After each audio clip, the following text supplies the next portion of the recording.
Bonjour à tous et bienvenue sous notre baobab, sous notre arbre à palabres. Donc, premier épisode de l'année 2023. Donc, déjà, je tiens à souhaiter à tout le monde une merveilleuse, une excellente année 2023, une année de santé, de succès, de réussite, de spiritualité. Et comme disent les Ivoiriens, beaucoup tous les bons thés, quoi. En tout cas. Donc, j'ai tenu à faire cette émission. J'avoue que j'ai hésité. Si je suis complètement honnête, j'ai vraiment hésité à faire cette émission. Mais je me suis dit, écoute, ça fait partie aussi de la transmission et c'est vraiment des choses que je voudrais partager avec ma fille parce que comme je dis, c'est vraiment la genèse de cette émission-là. Donc, je me suis dit, donc, ça fait partie des émissions importantes, des choses importantes, en fait, sur lesquelles il faut discuter. Donc, je vais parler de comment préparer une nouvelle année et de ce que moi je fais en fait pour préparer une nouvelle année. Tout d'abord, en fait, j'aimerais dire que je suis seule sur cette émission. Pas parce que je n'ai pas trouvé quelqu'un qui a bien voulu en parler, c'est parce que je me suis dit c'était important que moi je partage aussi mon expérience par rapport à ce sujet-là. Pour moi, c'est vraiment important de préparer une nouvelle année parce que, avec le fil du temps c'est pas quelque chose que j'ai toujours fait, hein, genre je vais être très honnête là. C'est quelque chose que j'ai commencé à faire il y a quelques années. Très franchement, je me souviens plus quand exactement j'ai commencé à le faire, mais ça doit être autour de 2013, hein, je pense, mais vraiment je sais plus. Mais vraiment pourquoi j'ai commencé à préparer la nouvelle année, c'est parce que je me suis à un moment donné, je sais que je me sentais, vraiment, comment on dit ça? Pas perdue, mais j'avais besoin de vivre plutôt que d'exister. Donc j'avais l'impression d'avancer et tout, mais de pas savoir trop où j'allais et tout. Et en fait, je suis quelqu'un de très type A, très, goal oriented. C'est-à-dire, si j'ai pas d'objectif, tu peux me laisser là, je bouge pas. Donc c'est vraiment comme ça que je fonctionne. C'est pour ça je m'oblige moi-même à me créer des objectifs, à me donner des challenges pour pouvoir bouger, pour pouvoir faire les choses en fait et tout. Et c'est comme ça que c'est arrivé. Et encore une fois, je ne sais vraiment pas quand est-ce que j'ai décidé de commencer à faire ça, mais j'ai commencé à le faire. Et en fait, depuis que je le fais, je me rends compte effectivement que les jours passent, les heures passent, les mois passent, les années passent et tout. Mais à chaque fois, ça m'a permis de bâtir ma confiance en moi, en fait, parce qu'à chaque fois, en fait, la dernière semaine de l'année, ce que je fais, donc je fais un bilan de mon année, je regarde ce que j'ai fait, les objectifs que j'ai pu atteindre, les objectifs que je n'ai pas pu atteindre. Je tire des leçons de chaque truc et je me rassieds et puis je me rassieds et là j'écris mes objectifs pour l'année suivante. Et donc depuis que je suis mariée, en fait, on le fait chacun. Donc mon mari le fait de son côté, je fais d'un côté et puis on fait nos objectifs de famille, mais on partage tout ensemble. Donc on partage nos objectifs personnels ainsi que nos objectifs de famille ou nos objectifs de couple, en fait, et tout. Et donc, c'est vraiment quelque chose que j'ai vu qui m'a vraiment aidé pour ma confiance en moi, qui m'a aidé aussi pour mon focus, donc vraiment, et qui m'aide aussi à faire travailler beaucoup plus mon cerveau, dans le sens où, avant, quand j'avais des idées, je les écrivais pas, par exemple, mais comme je disais, j'ai un carnet où j'écris mais les idées les plus folles qui me passent par la tête, en me disant, oh, c'est des trucs qui vont jamais arriver. Mais par exemple, ce podcast, ça, c'est une idée folle que j'ai eue qui n'était pas censée arriver. Donc voilà. Et la manière dont je planifie une nouvelle année, je le fais à 3 niveaux. Donc, pourquoi 3 niveaux? Parce que le corps humain est composé de 3 niveaux, 3 différentes entités. Donc, on a le côté physique, qui est le côté que tout le monde voit, donc la peau, les dents, etc., etc. Donc, le corps, en fait, c'est ça. Et ensuite, on a la deuxième entité qui est le mental, l'esprit. Donc, c'est là où se trouve notre intelligence, notre personnalité. C'est là où se trouvent aussi nos démons et qu'on s'entend parler des fois dans la tête, etc. Et donc, la troisième entité, c'est le spirituel. Donc, le spirituel, comment moi je le définirais, c'est ce que Dieu a mis en nous, en fait. C'est notre lien direct avec Dieu, en fait. Et c'est la partie, parce que dans le Coran, ils disent que Dieu a insufflé une partie de lui dans chacun d'entre nous. Et donc, c'est comme ça que moi je définirais le spirituel ou l'âme, en fait. Donc, qui est la troisième entité, c'est l'âme. Donc, c'est la partie, j'ai envie de dire, intangible de nous, en fait, en tant qu'être humain.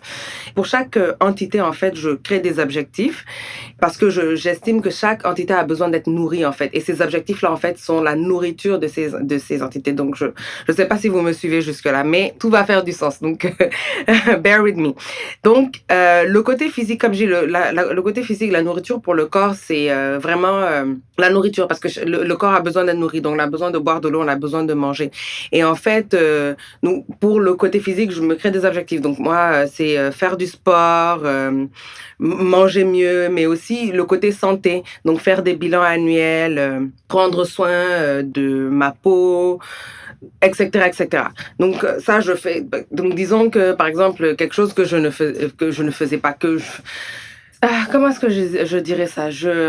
Ou sur le quoi je n'étais pas très sérieuse là, faire par exemple un bilan. C'est quelque chose, je me disais: «Ah franchement, j'ai pas envie d'aller jusque là-bas et tout, nanani nanana» et puis, je faisais juste ça comme ça. «Ah j'ai pas envie d'aller voir le médecin, nanani nanana. Oh», genre je me trouvais tout le temps de raison. «Ah c'est pas grave, je repoussais le rendez-vous» et je repoussais, je repoussais, je repousse. En même temps, un bilan, ça sert parce que tu sais exactement où tu en es et tout. Parce que bon, de un, oui, je prends de l'âge, même si Dieu merci, je suis en santé et tout, mais il y a des facteurs biologiques qui font que, effectivement, j'ai certaines maladies dans ma famille qui font que c'est pas à 50 ans je vais m'occuper et puis dire ah oui c'est bon là je vais commencer à mieux manger, ah là je vais aller chez l'ophtalmo une fois par année. Parce que non, c'est des trucs qui se préparent justement dans la trentaine qui font que effectivement quand tu arrives à l'âge où justement ces maladies-là se déclarent, parce que biologiquement tu es prédisposé tu es déjà préparé, ton corps est déjà préparé. Donc la maladie ne se déclarera peut-être pas ou sous une forme plus atténuée, par exemple que ton père ou ta mère ou tes oncles ou tes tantes, bref. Le physique, c'est très simple, hein, c'est vraiment, voilà quoi, je passe pas longtemps dessus, donc c'est très rapide, c'est quelque chose que, c'est vraiment la partie la plus facile pour moi en fait. Parce que je regarde, je dis: «Oh, est-ce que j'ai pu, faire du sport, tous les jours ou 4 jours par semaine ou 5 jours par semaine?» Na et puis bouf, OK, bah, c'était bon, c'est fait, bam, boum bim, on passe à autre chose. Ensuite, le 2e côté, enfin la deuxième entité, c'est vraiment le mental et le mental en fait, c'est quelque chose, à quoi je porte, de plus en plus attention parce que la santé mentale, c'est quelque chose dont on ne parle pas souvent et tout, mais j'aurai l'occasion de développer dessus dans une autre émission. Mais le mental, c'est très important. Pourquoi? Parce que ça a l'air de rien comme ça, mais la tête influence tout ce qui se passe après sur le corps. Donc, il y a des maladies qui sont créées parce qu'effectivement, le mental n'a pas été «nourri correctement» entre guillemets. Ça me fait penser en fait à quelque chose que je vous recommande grandement, c'est, Le plus étrange secret de Earl Nightingale.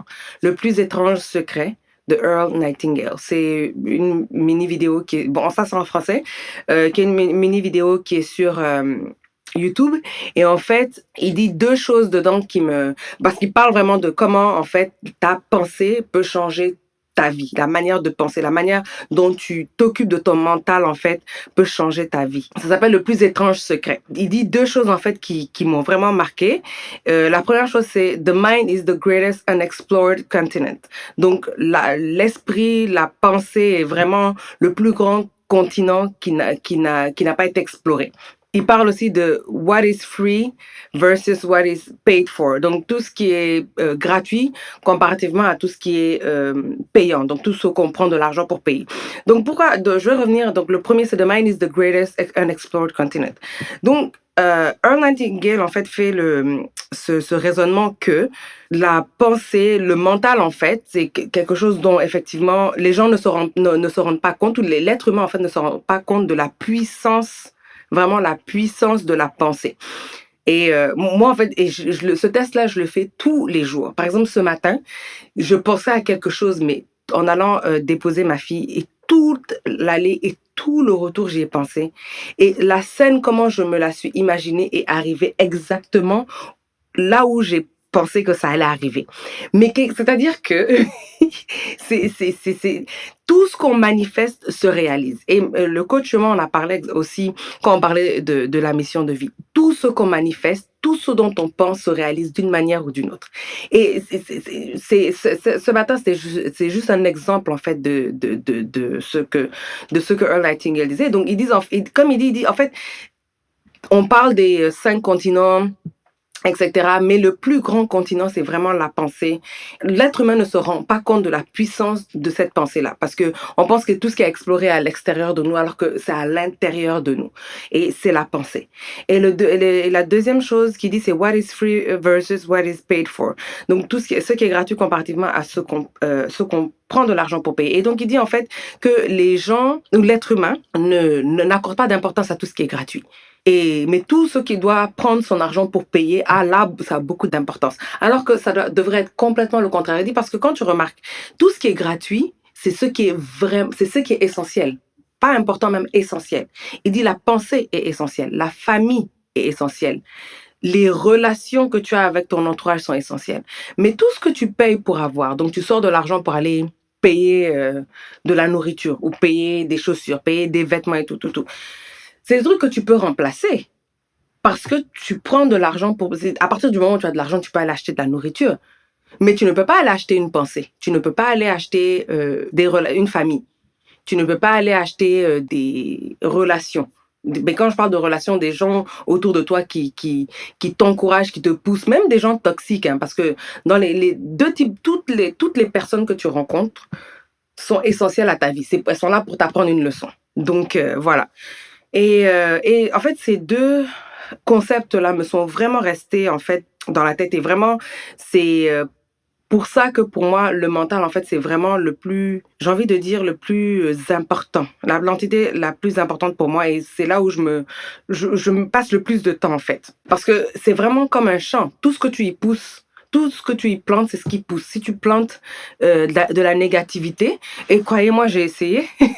Donc, si tu plantes de la négativité, tu vas être très négatif. Il n'y a que de la négativité qui va sortir et tu as l'impression qu'en fait, que tout le monde est contre toi et qu'il n'y a que des mauvaises choses qui t'arrivent. Mais c'est pas parce que c'est des mauvaises choses qui t'arrivent, c'est you reap what you sow. Genre vraiment, c'est tu plantes la pluie, tu vas récolter la tempête. C'est vraiment ça. Mais si tu changes ta manière de penser, que tu te dis bon, de toutes les façons, ça va arriver, quoi qu'il arrive, genre c'est pas...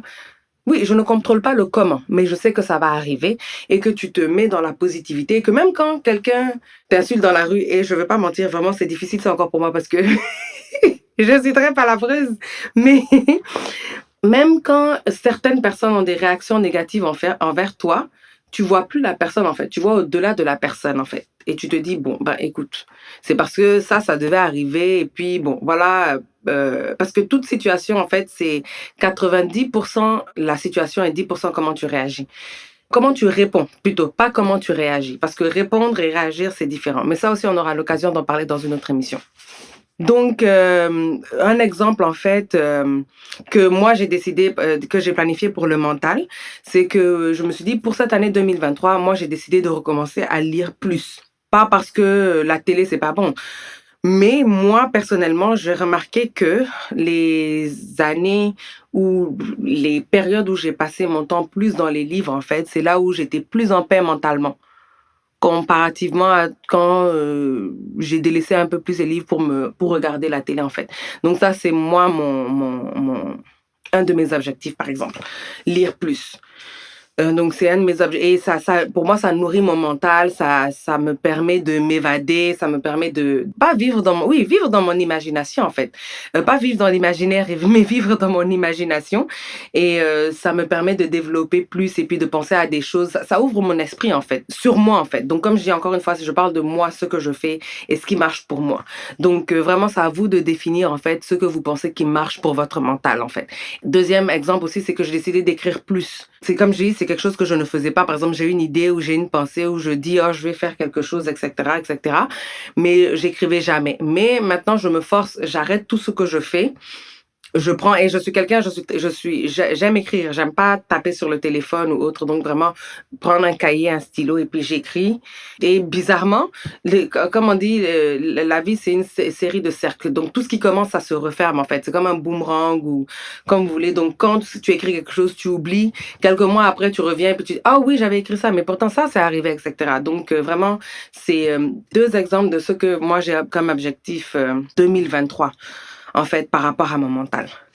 Donc, pour la troisième entité, c'est le volet spirituel.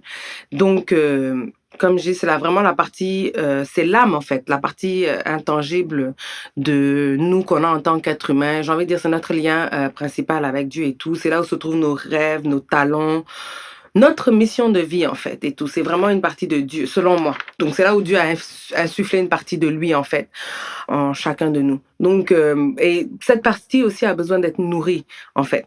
Parce que je me suis rendu compte aussi avec les années que plus je développe ma connexion spirituelle, enfin, je sais même pas comment expliquer ça. Oui, pour moi, la spiritualité, c'est différent de la religion. La religion, c'est comme la langue qu'on utilise pour communiquer avec Dieu. Donc la spiritualité, c'est vraiment la connexion avec Dieu et la religion, c'est la langue qu'on utilise ou le moyen de communication qu'on utilise pour parler avec Dieu. Donc c'est vraiment la différence que je fais. Donc c'est pour ça que je parle de spiritualité et pas de religion en fait. Cette partie-là, personnellement, je sais que c'est quelque chose que j'ai vraiment voulu développer, par exemple en 2022. C'est quelque chose sur quoi j'ai mis beaucoup l'emphase en fait. Et je m'étais dit, vraiment, pour l'année 2022, je veux pouvoir, parce que je suis musulmane, donc vraiment faire mes 5 prières au complet. Parce que je n'étais pas assidue. Des fois, je pouvais faire des journées où je fais mes 5 prières, des journées où je fais 2 prières. J'étais vraiment pas assidue. J'étais vraiment pas assidue et tout.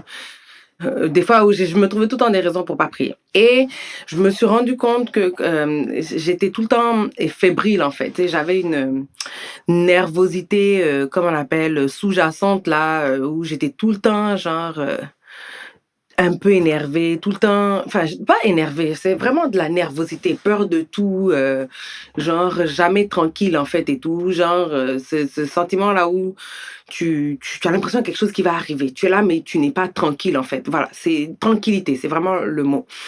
Et je me suis dit ben tiens, un objectif personnel que j'ai pour 2022, c'est vraiment mettre l'accent sur cette spiritualité. Donc vraiment faire mais quand j'ai faire mes prières, c'est pas prier vite vite et parler, mais vraiment prier. Genre si ça peut parler à certains, c'est vraiment méditer. Genre tu coupes tout dehors et tu te concentres vraiment sur mais c'était difficile. Ah mon Dieu, c'était compliqué. Je ne sais même pas. C'était vraiment compliqué. C'est vraiment, ça a été compliqué à faire, mais vraiment Dieu merci, c'est quelque chose que j'ai pu faire et franchement, c'est vraiment la chose dont je suis le plus fière, pour 2022 en fait. C'est vraiment mon accomplissement de 2022. C'est vraiment et en fait, quand j'ai parce que quand je fais mes objectifs et tout, parce qu'effectivement, on ne peut pas courir plusieurs lièvres en même temps. Il faut toujours choisir un chantier. Moi, mon chantier, c'était le plus important des trois. Parce que pour moi, tout est connecté dans tous les cas. Donc, même si je me concentre sur une seule chose, ça va rejaillir positivement dans tous les cas sur les deux autres entités. Donc, sur le physique et sur le mental. Donc, effectivement, c'est ce qui s'est passé et tout. Et vraiment, c'est mon accomplissement le plus fier, dont je suis le plus fière, en fait. Parce que c'était sur ça vraiment que je m'étais concentrée et tout. Et vraiment, tout le reste est arrivé, tout s'est replacé. Et donc, la surprise de ça, en fait, parce que justement, comme je disais, je me suis concentrée sur ça et c'est pas que le reste n'avait pas d'importance, mais effectivement, vu que je me concentrais sur la prière, je faisais plus, donc ça rejaillissait sur mon mental et mental rejaillissait sur mon physique. Et donc, c'est dans ça que je me suis rendu compte qu'effectivement, ce sentiment-là que j'avais d'avoir un besoin de vivre et pas d'exister, c'est là où je me suis vraiment demandé mais pourquoi je suis sur terre, pourquoi je suis encore là et puis comment ça, genre je veux être plus que je veux être plus que ce que je suis en fait, parce que pour moi, si je suis encore en vie, parce que croyez-moi, il y a des gens de mon âge et même plus jeunes que moi qui ne sont plus là, des gens que j'ai côtoyés personnellement, des personnes qui malheureusement qui sont décédées et comme on dit, Dieu les a rappelés parce que Kendrick Lamar a une belle rime qui dit genre, je n'étais pas prêt à partir, mais j'ai bien vécu et Dieu a décidé de me rappeler à lui ou quelque chose comme ça. Bref, je suis en train de traduire littéralement là, mais c'est dans sa chanson où il change plein de visages là. Je me souviens plus du, du titre de la chanson, mais là n'est pas le point. Et donc c'est en me concentrant comme ça sur la prière que je me suis rendu compte que effectivement ce sentiment-là que j'avais n'était pas invalide en fait, tu vois, et que vraiment j'avais besoin de... Oui, c'est pour ma fille, mais c'est d'abord pour moi. Parce que bon, je crois vraiment que dans la vie, pour pouvoir se trouver et réussir, il faut savoir être égoïste. Oui, il faut savoir être égoïste. C'est pour ça dans l'avion on dit si il y a des turbulences là, tu mets ton masque avant d'aider quelqu'un d'autre. Donc il faut savoir s'aider. Charité bien ordonnée commence par soi-même. Donc oui, je le fais d'abord pour moi, ensuite pour elle. Et donc ce sentiment de vouloir vivre plus qu'exister était valide en fait. Donc c'est là où je me suis lancée dans la recherche de ce qui était mission de vie, etc. J'avais pas encore de mots et tout, mais c'est là où j'ai rencontré le coach moi, etc., etc. Et c'est comme ça que ce podcast est né. Donc ce podcast en fait a vraiment été la surprise de 2022. Pourquoi? Parce que je me suis concentrée sur quelque chose qui pour moi n'avait même rien à voir. C'était vraiment ma spiritualité et vraiment développer cette connexion-là que j'ai avec Dieu. Et le podcast a été la surprise de 2022 et que c'est arrivé. Et ça, j'ai eu le courage de me lancer. Et j'avoue que jusqu'à présent, j'ai peur. Hein. Donc cette peur-là ne disparaît jamais. Chaque fois que je poste un épisode, c'est vraiment ah, est-ce que je fais bien? Est-ce que je ne fais pas bien? Est-ce que ça va? Bref, plein de questions. Et puis, ah, mais qu'est-ce qui va se passer, etc. Mais parce que j'ai développé cette spiritualité, cette connexion avec Dieu, là, je me dis, bon, ben, écoute, c'est quoi le pire qui puisse arriver? Donc, voilà. Hein. Donc, c'est fait, c'est fait. Donc, ça, c'est vraiment les trois niveaux sur lesquels principaux. Donc, il y a le physique, le mental, le spirituel, donc sur moi. Une fois que ça, c'est fait, donc là, maintenant, on va passer à la seconde partie. C'est pas que c'est moins important, mais moi, voilà comment je les classifie. Donc, la seconde partie, là, contient deux sous-parties plutôt. La première partie, c'est le money, la moula, le khalis, les ligri. Donc, parce qu'on va pas se mentir là, hein, c'est l'argent aussi ne fait peut-être pas le bonheur, mais il y contribue. Merci là-bas. Donc, pour moi, en fait, effectivement, planifier les finances, parce qu'on ne vit pas d'amour et d'eau fraîche là. Il faut vivre pour payer sa maison, sa voiture. En tout cas, pour vivre, il faut de l'argent pour vivre en fait aussi. Donc, il faut savoir aussi avoir des objectifs financiers. Donc, une fois que j'ai fait pour moi, la partie la plus importante, qui est vraiment j'ai envie de dire, moi en tant qu'être humain, donc mon physique, mon mental et ma spiritualité, ça d'abord, c'est la première partie. Et la deuxième partie, je fais les finances et les relations familiales ou la famille. Donc dans la deuxième partie, les deux sous-parties, c'est les finances et la famille. Donc, comme je dis, c'est important aussi parce qu'on travaille, on gagne de l'argent, donc c'est pas faut savoir aussi comment gérer cet argent-là et avoir un plan pour cet argent-là. Parce que when you don't plan to fail, no, when you fail to plan, you plan to fail. C'est ça. When you fail to plan, you plan to fail. En gros, si tu ne planifies pas, ben, ne t'attends pas à réussir en fait ou à atteindre tes objectifs. Donc, il faut avoir des objectifs pour tout. Mais ça encore, c'est moi. Donc, il y en a qui vivent très bien avec des résolutions. Parce que pour moi, les résolutions, même, c'est une autre forme de planification. Hein. C'est une autre forme de dire des plans. Par exemple, avant les résolutions, c'était ah, je vais faire du sport et tout. Mais c'est sûr que si tu fais pas des objectifs smart, genre pour dire ah oui, je vais m'entraîner combien de fois par semaine, parce que si tu n'as jamais fait de sport, dis pas tu vas aller t'entraîner 5 jours semaine. Ça sert à rien. Tu vois ce que je veux dire? Donc, pour moi, c'est ça les résolutions. C'est oh, je vais manger mieux. C'est une résolution, mais c'est aussi un objectif. C'est la même chose, mais comme dans tout, ça doit se planifier. Et donc encore, les finances, ça se planifie. Donc là, c'est combien je veux économiser, combien je veux avoir dans mon compte d'épargne à la fin de l'année. Si je veux faire de la charité, combien je planifie donner dans l'année, etc., etc. Et de toutes les façons, les finances ou l'argent en général, c'est le fruit, entre guillemets, des trois autres précités. Donc, tout ce qui est le physique, le mental et le spirituel. Parce qu'une fois qu'on est aligné, entre guillemets, physiquement, mentalement et spirituellement, pour moi, la réussite suit et l'argent suit. Et j'ai donné le bon exemple. J'ai décidé de me concentrer spirituellement en 2022. Mentalement, ça allait mieux.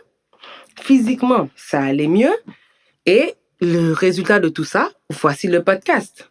Quelque chose que j'avais écrit, je ne sais même plus quand, mais en me disant, ah, voilà, c'est une idée folle. Et c'est une des premières choses que j'ai écrites dans le petit carnet où j'écris mes idées là. C'est une des premières choses que j'ai écrites en me disant, ça ne va jamais arriver. C'est même pas la peine. Et puis j'ai écrit ça, je me rappelle, j'ai écrit ça, j'ai dit, ah, ah, ah, un podcast, ah, ah. Je ne savais même pas de quoi ça allait parler. Même pas. Voilà. Et ça, même le coach Chemin aussi l'avait dit aussi dans l'émission sur la mission de vie, c'est que l'argent suit. En fait, une fois quand on travaille dans sa mission de vie, dans son purpose, l'argent suit pas automatiquement, mais oui, quasi automatique, quoi. Tu vois, parce que tu travailles parce que tu ne fais, c'est pas ton but premier, mais tu as le résultat de ton travail parce que tu travailles quand même. C'est pas comme si tu fais de la charité pour les gens. Tu vois ce que je veux dire? Donc, voilà. Ça ne veut pas dire que tout est parfait parce que on planifie comme ça que toute l'année va être parfaite, qu'on a des objectifs, l'année va être parfaite, oh, les choses vont se passer 1, 2, 3, 4 et tout, et qu'il n'y aura pas de difficultés et tout. Mais les difficultés seront gérables. Donc, même s'il y a des surprises qui arrivent, tu te dis, ah bon, ça, j'avais pas planifié pour ça, mais vu que j'ai fait ça, ça, ça, et que j'ai décidé que ça, bon, je vais juste rebouger mes affaires tranquillement et pour que, genre, ce nouveau challenge-là se refite dans mon Tetris, pour ceux qui connaissent Tetris, et puis, bon, on avance, quoi. Donc, ça, les finances aussi, c'est important de planifier. Donc, un exemple personnel. Donc, mon mari et moi, on le fait, c'est dans nos objectifs de famille, on parle de nos finances, de si on veut investir dans quelque chose, combien on prévoit pour ça, comment on le fait, etc. Donc, c'est tout ça qu'on fait dans la planification de l'année financièrement. Et aussi, quand on fait à la fin de l'année, donc, la dernière semaine de décembre, en général, on regarde et tout, OK, quels objectifs on a atteints, quels objectifs on n'a pas atteints, qu'est-ce qu'on peut mieux faire, qu'est-ce qu'on peut pas mieux faire, etc., etc. Et puis, donc voilà. La deuxième sous-partie, en fait, c'est la famille. Parce que oui, ça aussi, ça se planifie. Parce que la famille, on ne la choisit pas, mais elle est tout aussi importante. La manière dont on gère ces relations familiales-là. La manière dont, par exemple, si je parle encore de moi personnellement, j'ai ma famille nucléaire ici avec mon mari et ma fille. J'ai ma famille qui m'a formée, qui a fait de moi ce que je suis aujourd'hui, donc mes parents, mes frères et sœurs. Et puis après ça, bon, c'est en fonction de qui tu veux, tu décides de rajouter quel autre type de famille et comment gérer toutes ces relations-là, tu vois. Donc la famille nucléaire ici, c'est par exemple mon mari et moi, comment on interagit, notre objectif qu'on a pour nous en tant que couple, notre objectif qu'on a pour nous en tant que parents et tout, parce que même on décide même de l'éducation de notre fille. On essaie par exemple, on parle des grandes lignes, quoi, tout ce qui est l'éducation, l'école, si par exemple des petits trucs comme on veut des petits trucs que par exemple moi c'est essentiel pour moi que ma fille mange bien et fasse ses nuits. Donc voilà, parce que j'aime trop dormir et je sais que je suis mais très désagréable quand je ne dors pas bien ou que je ne dors pas assez. Donc pour que je puisse fonctionner, il faut qu'elle dort pour que moi je puisse dormir. Donc c'est des petits trucs comme ça. Donc on a défini tout ça pour l'année 2022. Même ça quand je parle, c'est nous ici quoi. Par exemple même dire oui c'est bien beau parce que moi aussi ma philosophie c'est oui, on est parents, c'est bien beau, mais il y a un couple qui a amené. On est d'abord un couple avant d'être parents. Donc pour moi, c'est important aussi qu'on travaille sur notre couple personnellement et aussi en tant que couple. Et aussi qu'on puisse, comment dire ça, entre guillemets, s'échapper de notre rôle de parent et dire on va aller passer quelques heures ensemble. Et puis, pouvoir payer quelqu'un qui va s'occuper de la petite, genre une babysitter, qui va s'occuper de la petite pendant que nous, on essaie de se retrouver et tout en tant que couple. Mais tout ça, ça se planifie financièrement pour voir est-ce que c'est quelque chose qui peut passer dans les finances, mais aussi du point de vue famille. Est-ce que c'est parce que est-ce que dans nos objectifs, c'est ça aussi. Donc, passer plus de temps ensemble, etc. Même l'éducation de notre fille, l'école où elle va aller, les activités qu'elle va faire. Ah oui, parce que pour moi, c'est important, par exemple, que ma fille apprenne à nager. Donc voilà, est-ce que c'est quelque chose est-ce que c'est une activité qui est possible? Comment on peut le faire, etc. Parce qu'aussi c'est dans le temps, qui va la déposer quand, comment on va faire, etc. Donc tout ça, ça se planifie à l'année. Donc ça, c'est pour la famille nucléaire. Ensuite, il y a la grande famille. Donc les parents, les frères et sœurs, comment gérer ces relations-là aussi. Tu vois ce que je veux dire? Combien de fois je appelais, parce que avec le temps, je me suis rendu compte que le temps est très important. Donc chaque heure de la journée est importante. Tu vois ce que je veux dire? Je peux passer des heures au téléphone avec ma mère, je peux passer des heures au téléphone avec ma soeur, mais c'est un temps que je ne peux pas utiliser pour aller faire autre chose, par exemple, qui va, par exemple, bénéficier à ma famille nucléaire, ou qui va bénéficier à mon mental, ou qui va bénéficier à mon physique, ou qui va bénéficier. Donc, par exemple, je suis au téléphone, et puis c'est l'heure de prier. Je dis, ah bon, c'est pas grave, je vais faire à l'autre heure de prière. Et puis là encore, je suis au téléphone, ah, l'heure de prière arrive, ah non, c'est pas grave. Et puis là, j'accumule, à la fin de la journée, je suis fatiguée. J'ai pas envie de prier, c'est bon, je vais me coucher comme ça.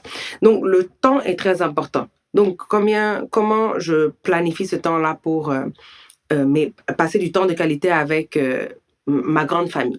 Donc, avec mes frères et sœurs, planifier. Donc, tout ça, ça se planifie en fait et tout. Donc, c'est quelque chose, c'est des choses aussi qu'on écrit et tout. Dès qu'on planifie, où on fait nos objectifs personnels et puis aussi nos objectifs de famille et puis qu'on se retrouve et puis que, genre, on en discute pour savoir ce qui fait du sens et ce qui ne fait pas de sens. Et donc, une fois qu'on a fait tout ça là, personnellement après et que une fois qu'on a planifié tout ça, donc là comme je disais, pour moi on ne peut pas courir plusieurs lièvres en même temps, donc on choisit chacun un objectif phare sur lequel on veut travailler au courant de l'année. Pour moi cette année, si je suis complètement honnête, mon objectif de 2023 c'est vraiment ce podcast-ci. Legacy Expérience de vie. C'est vraiment ma surprise de 2022 et que c'est vraiment quelque chose que je veux pouvoir continuer, que je veux pouvoir faire grandir et tout. Et donc faire le plan stratégique, savoir comment je fais quoi, la fréquence des épisodes, développer une base d'écouteurs et, comment on dit ça en français, développer oui, des gens qui vont écouter, mais développer surtout l'intérêt, développer du bon contenu. Parce que pour moi, ça, c'est très important. Donc, même dans ça, en fait, c'est le podcast, mais je veux d'abord, je sais, c'est par étapes. C'est vraiment développer du bon contenu, quelque chose qui va servir. Parce que c'est vraiment le but de ce podcast-là. Ensuite, là, je vais me concentrer sur développer aussi la notoriété du podcast. Ensuite, voilà. Et vraiment, c'est par étapes. Mais tout ça, Inch'Allah, se fera dans cette année 2023-là. Donc, c'est vraiment mon objectif 2023. Une fois que tout ça c'est dit, et vraiment tout ça là, c'est beau, c'est bien beau dans la bouche, c'est bien beau sur papier, mais je suis un être humain, nous sommes tous des êtres humains et life sometimes is life in. Tout peut arriver en fait. T'sais, on peut avoir des événements heureux, des événements malheureux, des surprises. Toutes les surprises sont bonnes, hein, mais les surprises où, bon, vraiment, des fois tu dis, ah, yeah, bon, on va prendre ça comme ça, c'est pas grave.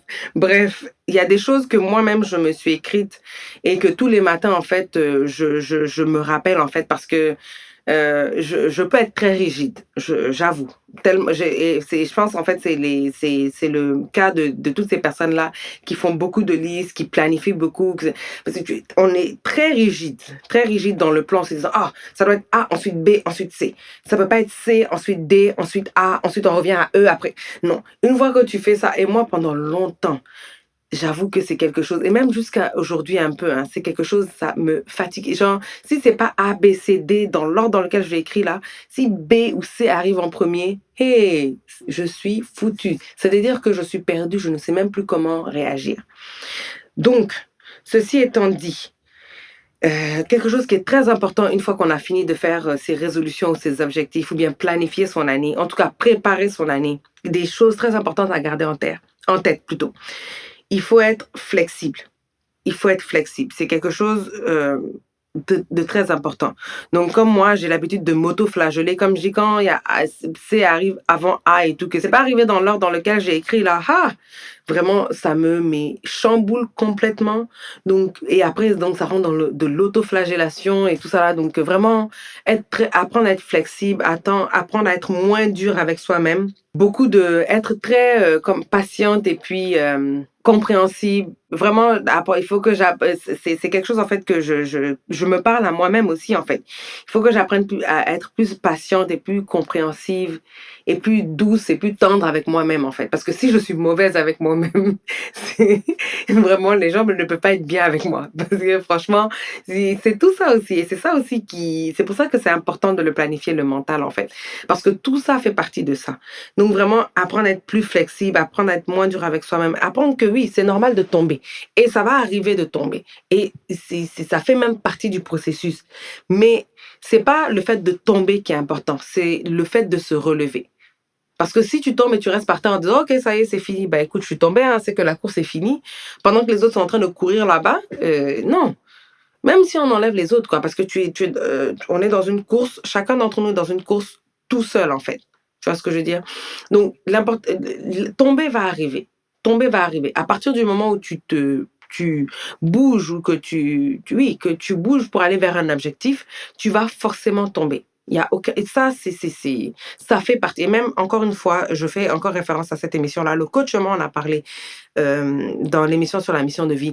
Et lui-même, dans son parcours qu'il a expliqué, c'est toutes les fois où il est tombé. Mais le plus important, c'est qu'à chaque fois, il s'est relevé. Donc, à chaque fois, l'important, ce n'est pas de tomber ou comment on est tombé, mais ce qui est important, c'est de se relever. Et ce qui est aussi important de savoir et pourquoi il faut être plus douce et tendre avec soi-même et plus moins dur et plus flexible, c'est que ça prend 90 jours pour développer une nouvelle habitude et un jour pour développer une mauvaise habitude. Donc, donc vraiment, c'est 90 jours. 90 jours, c'est 3 mois pour une habitude. Alors que si c'est une mauvaise habitude, là, comme ça, je claque des doigts là, mais c'est ça. Une mauvaise habitude, là, c'est comme ça, comme rien, là, comme tu bois de l'eau. Mais pour avoir une bonne habitude, là, ah, Dieu. Bref, tout ça pour dire que, et ce sera mon mot de fin, soyons plus flexibles, soyons moins durs, mais planifions. C'est important de planifier, créons nos objectifs avec des résultats concrets, pas genre, ah, je veux être ci, je veux être ça, mais vraiment des objectifs smart, là, genre spécifiques, mais qui sont mesurables, qui sont placés dans le temps et tout. Et donc, voilà, quoi. Et une fois que ça c'est fait, juste vivons en fait. Tu vois ce que je veux dire? Genre, tu crées tes objectifs, quelque chose que tu lis chaque matin au réveil, chaque soir avant de te coucher, pour les garder en tête, en fait. Et comme je dis, le subconscient, c'est quelque chose de magnifique. Donc, j'en ai parlé. S'il vous plaît, s'il vous plaît, s'il vous plaît, allez écouter The Strangest Secret in the World de Earl Nightingale ou Le plus étrange secret du monde de Earl Nightingale. C'est sur YouTube, c'est gratuit. Je sais que en plus, c'est des courtes vidéos de 2-3 minutes. Je pense que la plus longue est 5 minutes, là, et tout.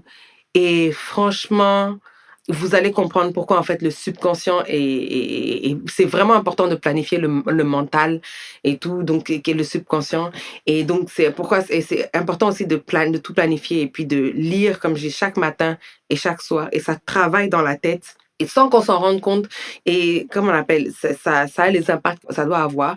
Et en fait, ça va se voir sur le long terme. Je ne dis pas que ça va arriver du jour au lendemain, mais Inch'Allah, ça se verra sur le long terme. Vraiment, sur ça, vous pouvez me croire, parce que je l'ai vécu personnellement. C'est vraiment mon expérience que je partage là. C'est pas arrivé du jour au lendemain, hein, c'est vraiment pas arrivé du jour au lendemain, mais c'est arrivé. Et donc, sur ce, vraiment, j'espère que je n'ai rien oublié, hein, parce que bon, mais je pense que j'ai tout dit en tout cas, vraiment. Je pense que j'ai couvert tous les territoires. Mais vraiment, pour ceux qui m'écoutent, vraiment, je vous remercie vraiment de prendre le temps d'écouter ce podcast-là et puis vraiment de faire ce bout de chemin avec moi. Je vais, comme je dis, vraiment, mon objectif principal pour 2023, c'est vraiment ce podcast-là. Donc, le premier sous-objectif, c'est vraiment le contenu, le type de contenu, la qualité du contenu. Et j'espère que tout ce que je produis pour vous, en fait, et vous aide et a le but escompté, en fait, vraiment. Donc encore une fois, je vous remercie, pour, d'avoir écouté et je vous souhaite une excellente année 2023. Je renouvelle mes vœux et on se dit à très bientôt, pour le prochain épisode. Bye.